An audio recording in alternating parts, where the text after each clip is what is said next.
Bismillahirrahmanirrahim. Assalamualaikum warahmatullahi wabarakatuh. Saya Ici Oktaviola, NIM 2120328 dari kelas PAI 3I. Ujian Sosiologi Pendidikan atau bisa disebut dengan SOSPEN. Saya akan menjelaskan tentang teori sosiologi.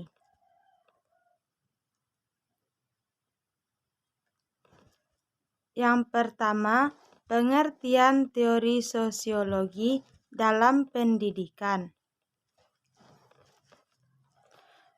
Teori dapat dipahami sebagai ide-ide, asumsi, atau hipotesis yang diekspresikan melalui hubungan antara variabel atau konsep yang menjelaskan tentang apa, bagaimana, atau mengapa suatu fenomena yang terjadi. Teori dalam bahasa Latin juga bisa disebut teoria. Dalam bahasa Yunani disebut teoria, yang artinya melihat, mengamati, dan mengkontemplasikan. Selanjutnya, teori-teori sosiologi dalam pendidikan. Teori struktural fungsional yaitu adalah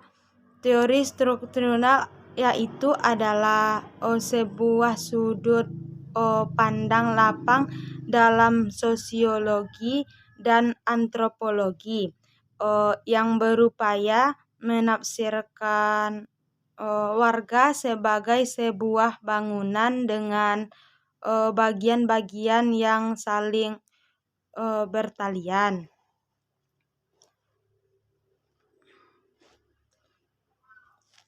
Selanjutnya, teori simbolik. Teori simbolik adalah manusia memiliki kapasitas untuk berpikir dan pemikirannya itu dibentuk oleh interaksi sosial. Dan selanjutnya, teori konflik. Teori konflik adalah berkembang sebagai reaksi atau teori konfisionalisme. Teori konflik juga memiliki akar atau tradisi dari Machian. Selanjutnya, teori pertukaran. Teori pertukaran ini adalah merupakan perilaku sosial behavioral. Teori ini juga menganggap perilaku manusia atau membentuk bimbingan antara lingkungan terhadap aktor. Selanjutnya, contoh masing-masing dari teori sosiologi dalam pendidikan. Teori struktural fungsional. Beberapa contoh kasus fungsional yang terjadi di kehidupan masyarakat yaitu perubahan sosial. Bentuk perubahan sosial menjadi kondisi mutlak yang senantiasa dialami oleh masyarakat sekitar. Setiap individu dalam kelompok masyarakat tidak akan terlepas dari kondisi ini. Bagaimana masyarakat itu sendiri bergerak dengan cara dinamika, bukan statis. Selanjutnya, struktur sosial. Yang dimaksud dengan struktur sosial adalah yang bisa dilakukan dalam kajian kasus fungsional yang misalnya saja adalah dalam struktur sosial merupakan tipe lembaga sosial pemerintahan dalam Indonesia dan periode sebelum kemerdekaan Indonesia menganut dengan sistem sosial pemerintahan parlementer dengan ciri khas kekuasaan raja yang absolut. Selanjutnya konflik.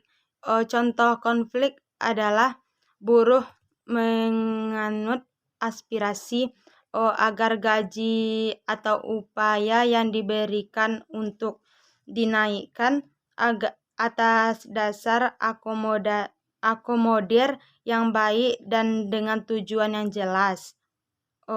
Tersebutlah. Selanjutnya masyarakat. Contoh masyarakat adalah pembangunan jalan tol di bagian wilayah. Jalan tol yang dibangun tersebut sejatinya bagian daripada fungsional dalam upaya meningkatkan pendapatan ekonomi masyarakat. Selanjutnya ini yang kedua adalah teori simbolik. Contoh dari teori simbolik ini ialah kita menyaksikan ada tanda lalu lintas yang di bagian ujung tiangnya terdapat lempengan yang berbentuk lingkungan dalam tanda huruf P yang dicoret. Yang ketiga, teori konflik. Contoh teori konflik adalah kasus tentang buruh dalam majikan buruh dan majikan yang bagian ketentuan sosial agar tetapi ada hubungan sosial dan peran sosial yang dapat memperankan jaringan-jaringan konflik masyarakat. Selanjutnya teori pertukaran. Contoh teori pertukaran adalah seorang anak menolong ibu yang sedang kesulitan dalam membawa barang belanjanya. Dan kemudian seorang ibu memberi sebagai ucapan terima kasihnya ibu tersebut memberi uang Rp1.000 kepada anak yang telah menolongnya. Selanjutnya adalah manfaat teori sosiologi pendidikan, yaitu adalah sebagai pendidikan moral yang membantu struktur sosial agar lebih kohesif dan bisa menyeret orang dengan latar belakang yang berbeda agar untuk bersatu. Selanjutnya menjaga ketimbangan sosial dan mempertahankan kekuatan pihak yang mendominasi dalam suatu kehidupan masyarakat. Dan selanjutnya untuk memfokuskan ekspektasi guru dalam mempengaruhi kinerja perspektif sikap siswa di kelas. Selanjutnya menganalisis proses sosialisasi. Selanjutnya menganalisis kedudukan dalam bermasyarakat. Selanjutnya yaitu menganalisis interaksi sosial di sekolah dan di antara sekolah dengan masyarakat. Selanjutnya membantu memecahkan masalah-masalah sosial pendidikan. Dan selanjutnya yang terakhir adalah menganalisis tujuan pendidikan sosial yang secara objektif dan serta mempelajari kelakuan sosial dan prinsip untuk mengontrolnya. Inilah contoh masing-masing dari teori sosiologi dalam pendidikan. Dari manfaat teori sosiologi dan pendidikan, inilah yang saya baca yang terakhir, inilah materi teori sosiologi dan pendidikan tersebut. Sekian dari saya.